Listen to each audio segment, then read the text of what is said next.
Hello, friends, and welcome back to another exciting episode. In this little documentation, we're going to talk about the great Girl from Ipanema, classic tune, classic jazz, crossed over to the pop charts. Antonio Carlos Jobim, remember that name, study that name. This is a man from Brazil who took over the American pop culture in the mid-60s with his Brazilian rhythms. They infiltrated all of the pop stars. You talk about the Beatles, the Beach Boys, Elvis. They all incorporated bossa nova rhythms into their music, and really it was a powerful thing. If you think about it, that someone comes from another country and completely dominates in such a way that everyone starts to use their techniques in their music. It's actually pretty impressive. So let's talk about this song. And before we begin, of course, friends, please don't forget to subscribe to the channel. It's good to know that people are listening, people are using this information and sharing. Some of your comments have been outstanding, and I love to hear from you. And of course, keep the channel going, which is the ultimate goal, to share the guitar knowledge. So anyways, this is a great tune. As I said, it's a bossa nova tune. And the great thing about a bossa nova rhythm is it really takes two measures to establish itself. When you think about the standard rock tunes, you've got boom, chick, you've got the bap beat. It establishes itself in one measure, most likely. But the thing with the bossa rhythm is the first four kind of sets the standard or sets the question, and the second four kind of answers it. It's a little different. And putting the two measures together, you get that bossa feel. And there's a lot of different ways to do a bossa beat. But on this tune, what I'm suggesting, if you look at the tab, it's pretty basic. It's going to be a 1, 2, and 3, and 4, and 1, and 2, and 3, and 4, and. So you can see how that second 4 kind of gives an answer to the first 4. So again, we've got 1, 2, and 3, and 4, and 1, and 2, 3, and 4, and. And that's what we'll use. Now, this tune, there's two ways to go about playing this tune. One way is if you're playing solo guitar and you want to get that melody into your chord form. And then there's another way that I like to play it. If I have play with a sax or a flute or whoever else is playing the melody, I like to just comp behind it with some chord forms. And I'll show you both of those ways. We'll start with the chord forms because there's a really cool chord here that I'm going to show you.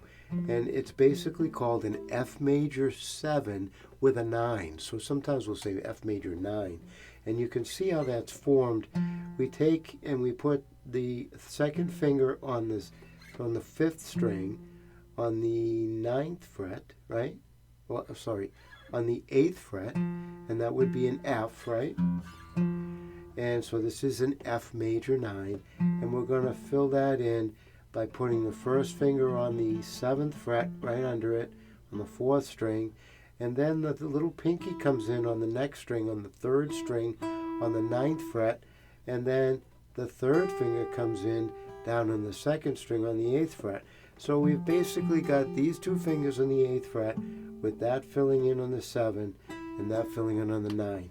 It's a little bit of a twister move to get that chord down, but once you get it down, you can feel and hear it, a really cool sound. And again, along with those bossa rhythms, Jobim also gave us a whole new way of thinking about harmony and, of course, the melody that goes with it, because really changed a lot of the standard, 2-5-1 into some really cool harmonic movement with some tritone movement, some chromatic movement. So we're going to play that chord, and we're going to play the rhythm like this. It's going to be starting on that 5th string. We're playing the 8, right? So it's 1, 2, and 3, and 4, and. And that's the first 4, okay? So it's 1, 2, and 3, and 4, and. 1, 2 and 3 and 4 and. 1, 2 and 3 and 4 and. Now when we go to the second 4, we're not playing on the 1. We're going to go 1 and 2 and 3 and 4 and. The 4, sometimes I'll play the 8 on the 4. Sometimes I'll just leave it open. But it's 1 and 2 and 3 and 4 and. Again, 1 and 2 and 3 and 4 and. It gives your thumb something to do on that 4, so it's kind of nice to play that bass on the 4. 1 and 2 and 3 and 4 and then back into the first 4. So if we put the whole thing together, we get this. 1, 2 and 3 and 4 and 1 and 2, 3 and 4 and 1, 2 and 3 and 4 and 1 and 2, 3 and 4 and 1. Okay, and then you practice that, you build that up so that you've got da da da da da da. And you're playing that all with that same chord. It's not moving, right?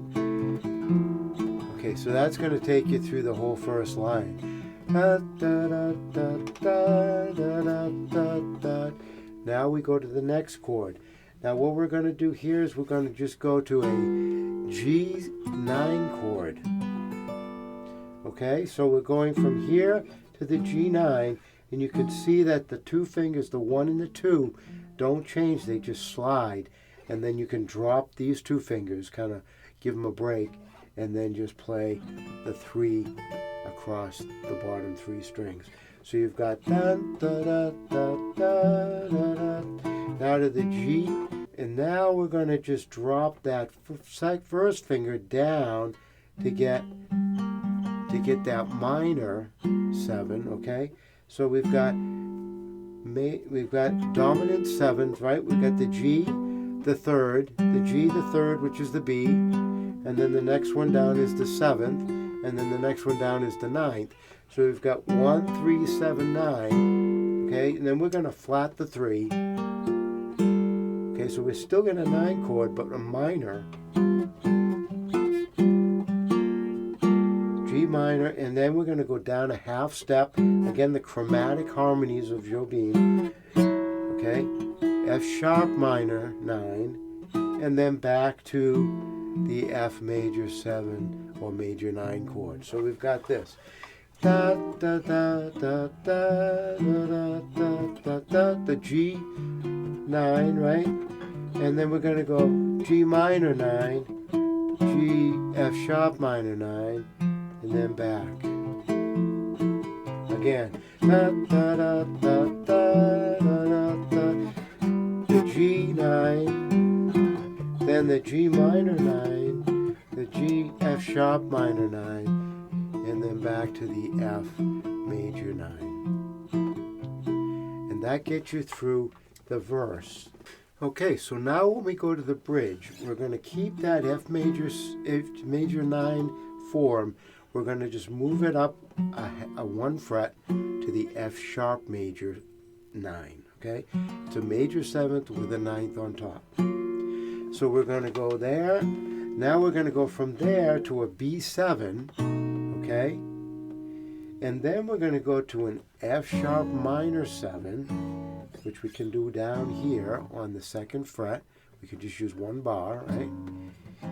And then we're going to go to the D9, which notice how we're going to an F sharp minor 7 to a D9.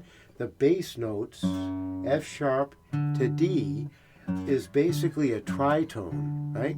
This tritone is something that in the Baroque era, back in Bach's time, this would be considered the diabola in musica, which means the devil in the music, right? And they would always seek to eliminate this from their music. But here, you notice how it fits in very nicely. Also, of course, in the blues and jazz itself, it's used a lot because it gives you those blue notes.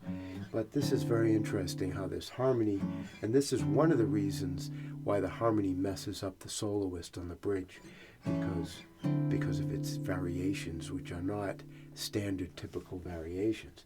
Now again, we're going to go to the G minor 7 to the E flat 9, which again is a tritone, which is very strange, but of course sounds beautiful here. And then we're going to just drop to the A minor 7 to come back down, to the A flat 13, which sounds kind of nice when you're comping, again to the G7, G minor 7, and then the F sharp 13, which sounds kind of nice comping again.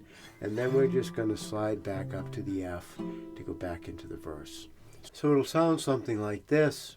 Again, we're taking our lead from the F major 9 that we started the verse with, just a step above, and still playing the same rhythms, right?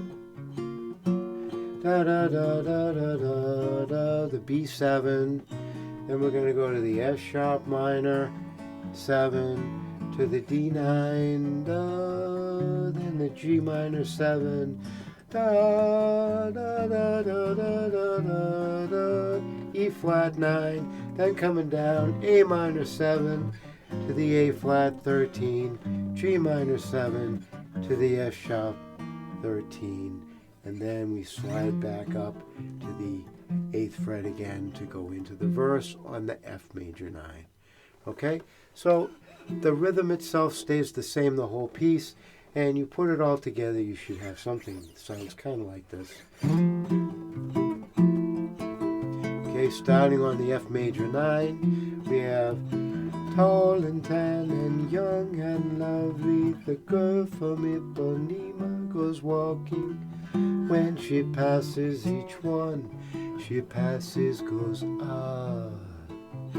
When she walks, she's like a samba that swings so cool and sways so gentle that when she passes each one, she passes, goes ah. Now into the oh, but I watch her so sadly. Oh, can I tell her I love her? Yes, I would give my heart gladly. But each day when she walks to the sea, she looks straight ahead, not at me. Tall and tan and young and lovely, and then back into it. So you get the idea, right? Pretty sad song, isn't it? So, my friends, I hope that helps you out. A classic tune, classic jazz standard, and a lot of interesting harmonic, melodic, and rhythmic ideas here. So this is a real great one to pay attention to. Don't forget to subscribe, my friends, and again, I will see you next time. Be well and play that guitar.